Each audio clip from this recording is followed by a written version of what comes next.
Have you ever wondered how many lives a soul can live? How many different epochs can a spirit traverse in its evolutionary journey?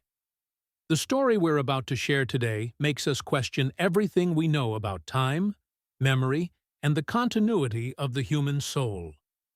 In 1976, in the quiet city of Cardiff, Wales, an ordinary woman was about to reveal one of the most extraordinary reincarnation stories ever documented. Her name was Jane Evans, a 42-year-old housewife, mother of 2 children, who lived a simple life with no special interest in ancient history. Jane worked part-time in a local shop and mainly dedicated herself to caring for her home. She was a practical person, down to earth, who had never shown any special aptitude for foreign languages or historical knowledge. Her friends described her as someone ordinary, nothing that would call attention, until that day that would change everything. That spring of '76, Jane sought help for a seemingly simple problem. She wanted to quit smoking. Like many people at the time, she had decided to try regressive hypnotherapy, a technique that was gaining popularity for treating addictions and phobias. What she didn't imagine was that this session would open the doors to one of the most impressive cases of past life memories ever recorded by science. Hypnologist Arnold Bloxham was known in Cardiff for his serious and methodological approach. He had been working with regression for years and had already seen many interesting cases, but nothing had prepared him for what he would discover with Jane Evans. During the first session, something unexpected happened. While Jane was in a deep hypnotic state, instead of just relaxing and working with her smoking habit, she began to speak with a different voice. It was as if another person had taken control of her vocal cords. The accent changed completely. The expressions were from another era, and more impressive still, she began to speak in Latin. Bloxham was intrigued. This was not simple fantasy or imagination. The fluency with which Jane spoke Latin, a language she had never studied, and the consistency of her accounts suggested something much deeper. He decided to investigate and, over several sessions, what he discovered left the scientific community perplexed. Jane Evans didn't just remember one past life, she remembered 6 distinct lives, lived over more than 1,400 years of human history. Each life was detailed, consistent, and filled with historical information that an ordinary Cardiff housewife simply couldn't know. The first life Jane recalled was in the 3rd century after Christ, during the Roman Empire. She said her name was Livonia, wife of a Roman tutor in the city of Eburacum, now known as York, England.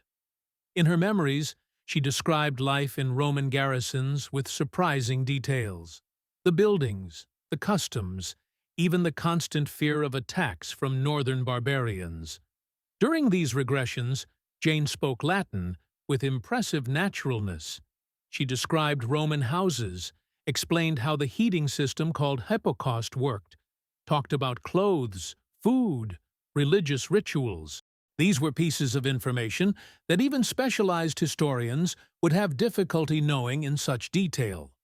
Most intriguing was the genuine emotion that Jane demonstrated when remembering these moments. When she spoke about barbarian attacks, her body contracted with fear.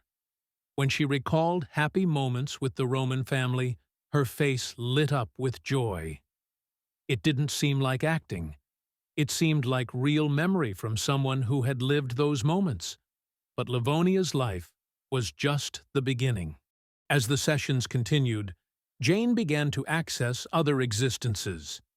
The second life that emerged in her memories was even more surprising. She had been Alison, a medieval servant in the house of a French merchant named Jacques Coeur in the 15th century. Jacques Coeur was a real historical figure, one of the richest men in medieval France. Jane, as Alison, described his house in Bourges with impressive architectural precision. She spoke about the rooms, the gardens, the towers, the decorative details, information that could only be known by someone who really lived there. During these sessions, Jane completely assumed the personality of Allison. Her way of speaking changed, becoming simpler and more direct, as would be expected from a medieval servant. She told about the hard work, the long days of service, but also about the admiration she felt for her master, Jacques Coeur, whom she described as a just and generous man. What was impressive was the level of detail that Jane provided about daily life in the 15th century. She explained how meals were prepared, which spices were used, how the commerce of the time worked. She talked about Jacques Coeur's travels through the Mediterranean, about the precious fabrics he brought from the Orient, about the coins that circulated in medieval France. Later researchers verified many of these pieces of information and were amazed by the historical accuracy of Jane's accounts. Details about the architecture of Jacques Coeur's house, information about medieval commerce, aspects of 15th century domestic life, everything confirmed by historical documents that Jane could never have accessed. The third life Jane remembered was perhaps the most dramatic of all. She had been Rebecca, a Jewish woman who lived in York during the terrible pogroms of the 12th century. This was the memory that most disturbed Jane during the regression sessions. As Rebecca, she relived moments of absolute terror when Christian crowds attacked the Jewish community. Jane described with chilling details the York massacre of 1190. She remembered taking refuge in Clifford's tower, along with other Jewish families, surrounded by an enraged crowd that demanded forced conversion or death. The anguish in her voice was too real to be feigned. These were traumatic memories that seemed to be engraved in her soul. As Rebecca, Jane spoke some words in Hebrew and Aramaic, languages that again she had never studied. She described Jewish rituals, prayers, traditions that a Christian housewife from Cardiff wouldn't have known. More impressive still, she mentioned details about Clifford's tower architecture that were only discovered by archaeologists decades later. The researchers who investigated this case were intrigued to discover that Jane knew about secret tunnels under the tower, about modifications in the original structure, about aspects of construction that weren't documented in history books accessible to the public in the 70s. The investigation of Rebecca's memories led researchers to an even more impressive discovery. Jane mentioned specific names of people who would have died in the massacre of 1190. When historians went to verify ancient records from that time, they found some of those names in documents that were only discovered years after Jane's sessions. How could Jane, as Rebecca, know names of Jews who died 800 years ago, whose records were kept in archives she never visited? It was as if she had lived through those terrible moments, seen those people, shared the fear and desperation that preceded the tragedy. The fourth life recalled by Jane was less traumatic, but equally fascinating. She had been Anna, a servant in the house of a Spanish noble during the 16th century. In this existence, Jane spoke Spanish with natural fluency, described customs of Renaissance Spain, knew details about life in Spanish nobility houses. As Anna, Jane remembered the great celebrations, the sumptuous banquets, the elaborate clothing of the era. She described work in the palace kitchens, the hierarchies among servants, the rituals of the Spanish court. Again, these were pieces of information too precise to be products of imagination. What most impressed the investigators was the emotional consistency of each personality. As Anna, Jane was more cheerful and relaxed. As Rebecca, she became melancholic and apprehensive. As Livonia, she demonstrated dignity and resignation typical of a Roman matron. It was as if each soul carried its own emotional mark. The fifth life remembered was as Rose, a maiden in the court of King Charles Stuart, during the turbulent 17th century England. This existence was marked by the elegance and refinement of court life, but also by the political dangers that surrounded the British monarchy of the time. Jane, as Rose, spoke with aristocratic accent typical of the 17th century. She described the palace halls, the court dances, the etiquette rituals, but also the conspiratorial whispers, the fears of revolution, the political tension that preceded the English Civil War. These were memories that revealed deep knowledge about a complex and fascinating historical period.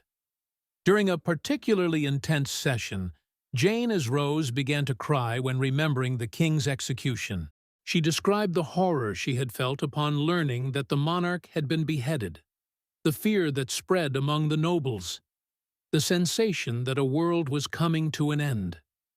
It was genuine emotion from someone who had lived through those historical moments. The sixth and final life recalled by Jane was perhaps the most recent, and, for that very reason, the most easily verifiable. She had been Blanche Poynings, wife of a wealthy merchant during the reign of Richard II in the late 14th century.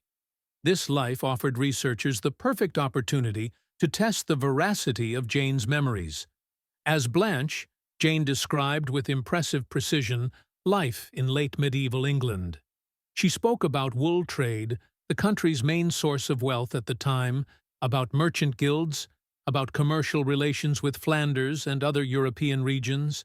This was economic and social knowledge that even specialized historians would have difficulty mastering. But the most surprising came when Jane began to provide specific details about the Poynings family. She mentioned names, dates, places, family events that seemed impossible to have been invented.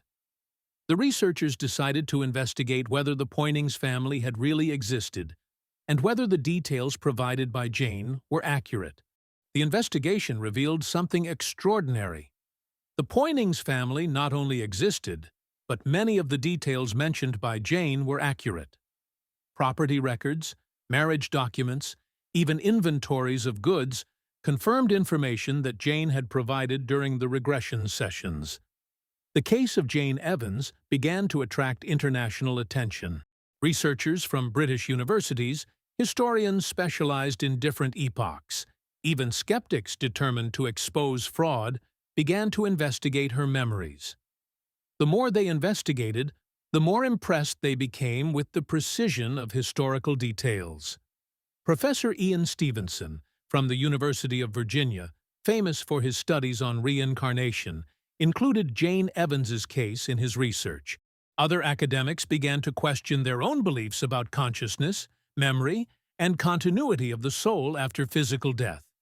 But there was something even more intriguing about Jane's case: the intervals between her lives.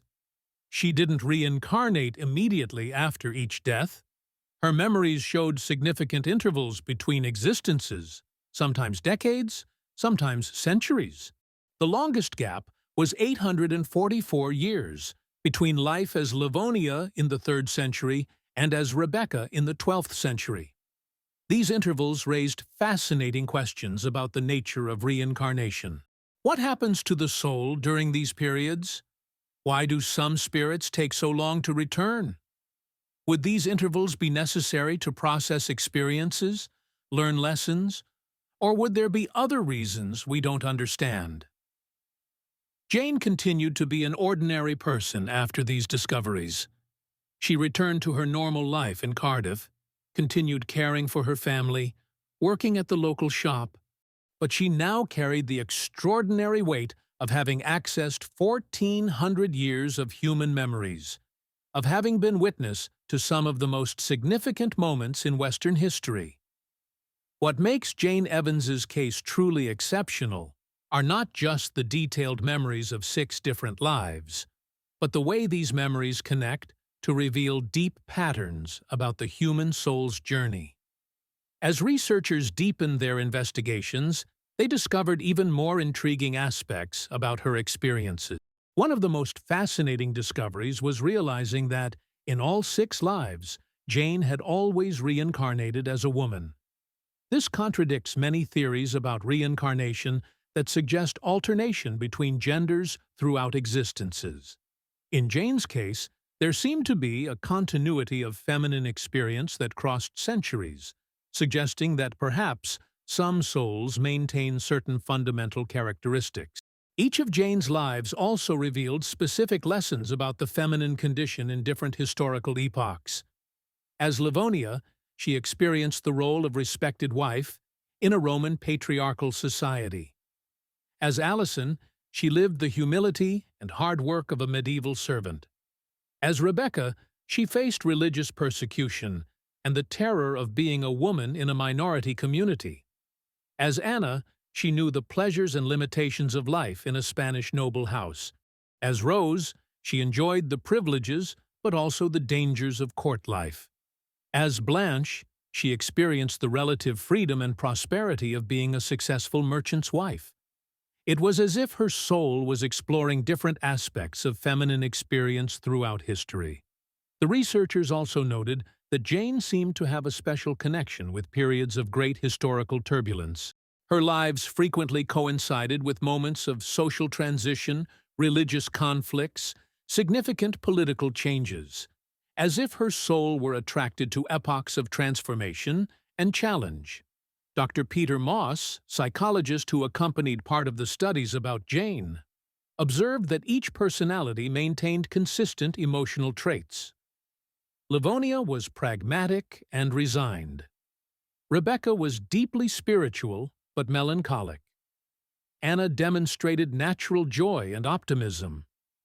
Rose was refined but anxious. Blanche revealed determination and practical sense for business. These characteristics didn't seem random. It was as if each life developed specific aspects of personality, contributing to the soul's growth and evolution. Rebecca developed spiritual depth through suffering. Anna learned about joy and simplicity. Rose experienced culture and refinement. Blanche cultivated practical skills and independence. During regression sessions, Jane frequently demonstrated abilities she didn't possess in her normal state of consciousness. As Livonia, she spoke Latin fluently. As Rebecca, she knew prayers in Hebrew. As Anna, she sang Spanish folk songs. As Rose, she executed 17th-century court dance steps. As Blanche, she demonstrated knowledge about medieval business and commerce. The skeptics, naturally, raised important questions about Jane Evans's case. How could an ordinary housewife have access to such precise historical information? Would it be possible that she had secretly studied all these historical epochs and was, consciously or not, dramatizing acquired knowledge? To test this hypothesis, researchers subjected Jane to rigorous verifications. They investigated her educational background, the books she had at home, her library attendance, her reading habits. They discovered that Jane had basic education, mainly read women's magazines and popular novels, and had never demonstrated interest in ancient history. Even more impressive, many of the details that Jane provided during regressions were only confirmed by archaeological discoveries or historical research conducted years after her sessions. How could she know information that not even the specialists of that time possessed? The Clifford's Tower case in York was particularly convincing. Jane, as Rebecca, mentioned specific architectural characteristics of the tower that were only discovered by archaeological excavations conducted in the 80s, years after her regression sessions. She described tunnels, modifications in the original structure, details that weren't in any publicly available book. Another aspect that intrigued investigators was Jane's linguistic precision. When she spoke Latin as Livonia, she used grammatical constructions and vocabulary appropriate for the Roman Empire period. When she spoke Spanish as Anna, she utilized idiomatic expressions typical of the 16th century. When she assumed the aristocratic accent as Rose, she employed pronunciation and vocabulary characteristic of the 17th century English court. Linguists who analyzed the session recordings were impressed with the authenticity of accents and linguistic expressions. It was extremely difficult, if not impossible, for a person without specialized training in historical linguistics to reproduce with such precision the speech variations of different epochs and regions. Professor Michael Gazzaniga, cognitive neuroscientist, proposed an alternative theory. Jane could have had an extraordinary form of eidetic memory that allowed her to absorb and unconsciously retain historical information from diverse sources: films, documentaries, casual conversations, quickly leafed books. Her brain could then organize this information into coherent narratives during the hypnotic state. But this theory faced difficulties in explaining the emotional precision of Jane's memories, the demonstrated linguistic abilities, and mainly the knowledge of historical details that simply weren't available in popular sources of the time. How could she unconsciously absorb information that didn't even exist in accessible books? Dr. Ian Stevenson, after studying the case in detail, reached the conclusion that conventional explanations, conscious fraud, cryptomnesia, or eidetic memory, weren't sufficient to explain the totality of observed phenomena. He included Jane Evans in his category of cases suggestive of reincarnation. One of the most notable characteristics of Jane Evans's case was the temporal consistency of her memories. Each life followed precise historical chronology, with personal events intertwined with real historical events. As Livonia, she remembered Emperor Diocletian's reforms. As Rebecca, she recalled the events that preceded the York Massacre. As Rose, she lived the tensions that preceded the English Civil War. This chronological precision impressed historians because it demonstrated deep understanding not just of isolated facts, but of how events connected causally over time. Jane didn't just know that certain events happened, but understood how they affected the daily life of common people. During a particularly intense session, Jane as Rebecca described the days that preceded the York Massacre with devastating emotional details. She remembered the growing tension in the Jewish community, the rumors of imminent violence, the desperate decision of families to take refuge in Clifford's tower. The anguish in her voice was so real that many researchers present were moved. As Livonia, Jane vividly recalled a particular barbarian attack that almost destroyed the Roman settlement where she lived. She described the sound of screams, the smell of smoke, the paralyzing fear when they realized they were surrounded. These weren't generic historical memories. They were personal traumatic experiences deeply engraved in consciousness. The most touching aspect was when Jane spoke about relationships in her past lives. As Allison, she fondly remembered a young apprentice in Jacques Coeur's house, whom she had fallen in love with, but couldn't marry due to social differences. As Anna, she remembered the joy she felt caring for the Spanish noble family's children.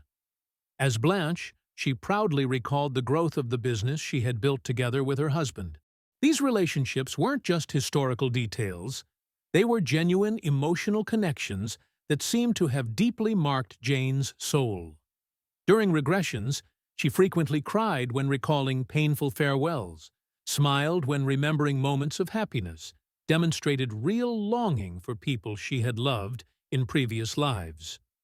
The researchers began to perceive that Jane's case offered a unique window to understand not just reincarnation, but the very nature of human consciousness. If her memories were genuine, this suggested that consciousness is much more than the product of brain processes. It's something that transcends the physical body and maintains continuity through time. Dr. Brian Weiss, psychiatrist who specialized in regression therapy, visited Jane and was impressed with the naturalness with which she accessed her past memories. Unlike many patients who demonstrate hesitation or inconsistency, Jane easily entered each personality and maintained impressive narrative coherence throughout multiple sessions. Jane's personal transformation was also remarkable. Before the regressions, she was an ordinary person, without great interest in spiritual or philosophical questions. After accessing her past life memories, she developed a much broader perspective on life, death, and the purpose of human existence. Jane began to understand that her current life in Cardiff wasn't an isolated event, but part of a much larger journey that included 1,400 years of human experiences. This understanding brought deep peace, but also a sense of responsibility about how she would live the rest of her present existence. During a later interview, Jane explained how her past life memories changed her perspective on daily challenges. When you remember having survived the fall of the Roman Empire, medieval massacres, civil wars, today's problems seem much more manageable, she said with a serene smile. She also developed a deeper understanding of human suffering. As Rebecca, she had experienced religious persecution. As Allison, she knew poverty and hard work. As Livonia, she faced violence and uncertainty of ancient times. These experiences taught her that suffering, though painful, is frequently a catalyst for spiritual growth. Jane perceived patterns in her lives that suggested specific lessons her soul was learning. Humility as a medieval servant, resilient faith as a persecuted Jew, elegance as a court lady, determination as a merchant's wife. Each existence seemed to contribute to integral personality development. The researchers noted that Jane maintained certain consistent characteristics throughout all lives. She always demonstrated compassion for the less fortunate, courage in the face of adversity, and a natural search for harmony in family relations. It was as if certain essential qualities of the soul remained constant, while others developed through experiences. Jane's case also raised fascinating questions about the nature of time and memory. How were these memories stored? Where did they stay during the long intervals between reincarnations? Why can some people access them while others cannot? These questions continue to challenge our understanding of consciousness and existence. Dr. Raymond Moody, famous for his research on near-death experiences, studied Jane's case and suggested she might have had a unique neurological configuration that facilitated access to past life memories. He proposed that perhaps we all carry these memories, but most people can't access them consciously. Jane's family was initially disturbed by all the attention the case attracted. They were simple people who valued privacy and normalcy. But gradually, they began to accept that Jane had become part of something greater, a mystery that could help humanity better understand the nature of existence. Her children, initially skeptical, began to notice positive changes in their mother. She became more patient, wiser, with a broader perspective on family problems. The past life memories, far from disturbing her, seemed to have brought serene wisdom that benefited the entire family. Jane never tried to profit from her extraordinary experience. She collaborated with researchers from a genuine desire to contribute to human knowledge, but always returned to her simple life in Cardiff. This authenticity impressed even the most determined skeptics. As years passed, Jane Evans's case continued to be studied and debated. New technologies allowed more sophisticated analyses of her session recordings. Archaeological research confirmed additional details she had mentioned. The corpus of evidence continued growing, making it increasingly difficult to explain her experiences through conventional means. What most impresses about Jane's case is how it reveals the continuity of human experience through centuries. Through her memories, we can see how certain fundamental emotions, love, fear, hope, longing, remain constant, while external circumstances change dramatically. It's as if human essence transcends time and culture. Jane observed that, despite the enormous differences between her lives, from Roman wife to modern housewife, certain aspirations remained consistent. The desire for loving family, for security, for purpose in life, for spiritual connection. These longings seem to be fundamental characteristics of the human soul. The implications of Jane's case are profound for our understanding of death and continuity. If her memories are genuine, this suggests that death is not the end, but a transition, that we learn and grow through multiple existences, that our current life gains much greater meaning when understood as part of a broader evolutionary journey. For Jane, this understanding brought deep peace. She stopped fearing death because she knew it was just a passage to another phase of existence. She began to see challenges as learning opportunities, knowing that each experience contributes to the soul's growth. She also developed a sense of responsibility about how to use the remaining time of her current life. Knowing she had lived as people from different social classes, she became more compassionate with all types of people. Understanding she had experienced religious persecution, she became a defender of tolerance and understanding between different groups. Jane Evans's case teaches us that we are much more than we appear to be, that our current identity is just one facet of something much larger and more complex, that we carry within us the wisdom accumulated from multiple existences, even when we can't access it consciously. Today, decades after her original regression sessions, Jane Evans lives quietly in Cardiff. She rarely speaks publicly about her experiences, preferring the simplicity of her daily life. But she carries with her the extraordinary knowledge of having lived through some of the most fascinating periods of human history. Her case continues to inspire researchers around the world who seek to understand the mysteries of consciousness and reincarnation. Jane Evans showed us that we are much more complex and ancient beings than we imagine, that our soul carries memories, experiences, and wisdom accumulated throughout multiple existences. Jane's story invites us to reflect on our own journey. How many lives have we already lived? What lessons do we still need to learn? What aspects of our personality are being developed in this existence? These are questions that each of us can contemplate in light of the extraordinary case of Jane Evans' 6 lives. As she once said, "Discovering my past lives didn't change who I am today, but it helped me understand why I am this way. And that understanding brought a peace I didn't know existed." Perhaps that's what we all seek, to understand our journey and find peace amid the mysteries of existence. The case of Jane Evans remains as one of the most documented and intriguing examples of past life memories ever recorded. It reminds us that life is much more than we can see on the surface, and that all of us are part of a much larger and more extraordinary story than we ever imagined. May this story inspire us to live with more purpose, knowing that each experience, each relationship, each challenge contributes to the eternal growth of our soul. And may we find, as Jane found, the peace that comes from understanding that we are eternal travelers on a journey of constant learning and evolution. The researchers who studied Jane's case were unanimous in one point. Whether her memories were real or not, they provided profound healing and transformation. Jane became a more compassionate, wise, and peaceful person. Her relationships improved, her fears diminished, and she developed an unshakable sense of purpose.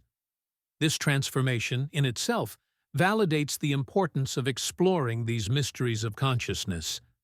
Even if we can never prove definitively that reincarnation exists, the therapeutic and transformative value of these experiences is undeniable. Jane's case opened doors for countless other investigations into past life memories. Researchers around the world began to take this phenomenon more seriously, developing more rigorous methodologies to study cases suggestive of reincarnation. The University of Virginia, under Ian Stevenson's direction, became a major center for reincarnation research, documenting thousands of cases similar to Jane's. Each case added another piece to the puzzle of human consciousness and the possibility of survival after death. But perhaps the most important lesson from Jane Evans's case is not about proving reincarnation, but about understanding the continuity and evolution of consciousness.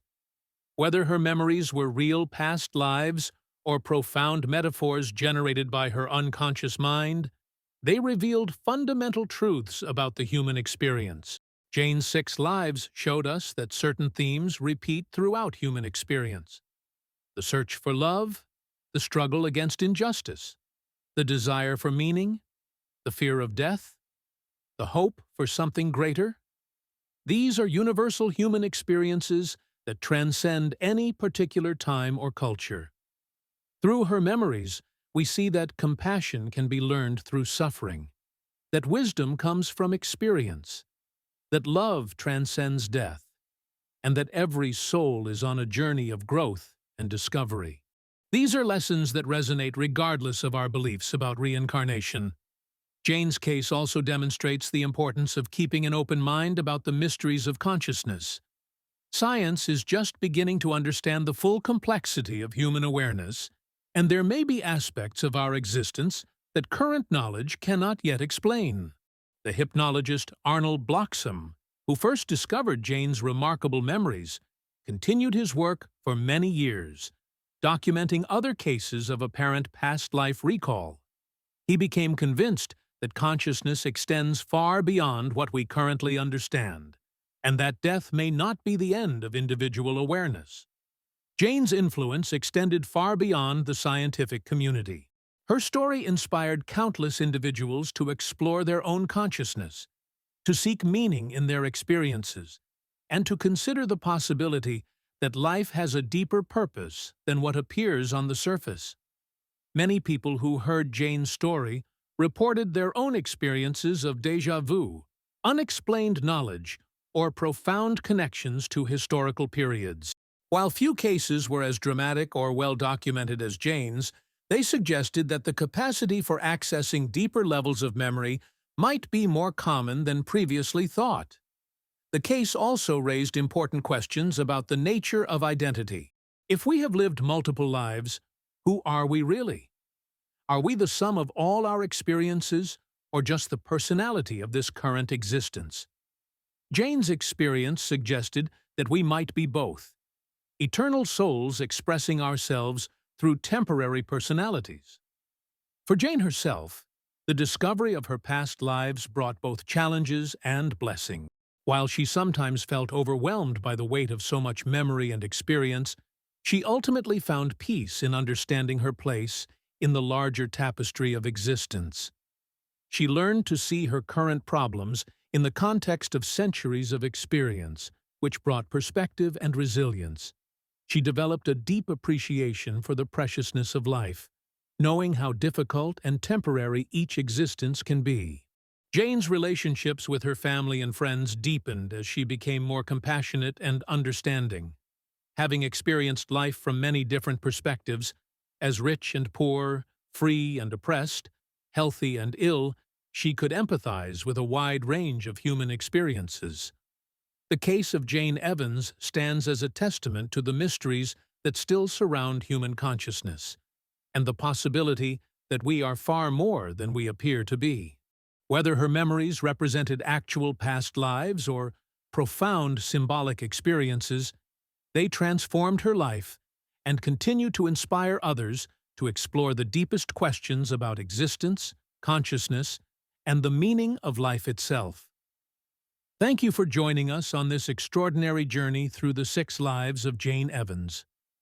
Continue with us here at Circle of Lives channel for more fascinating stories about the continuity of the soul and the mysteries of reincarnation.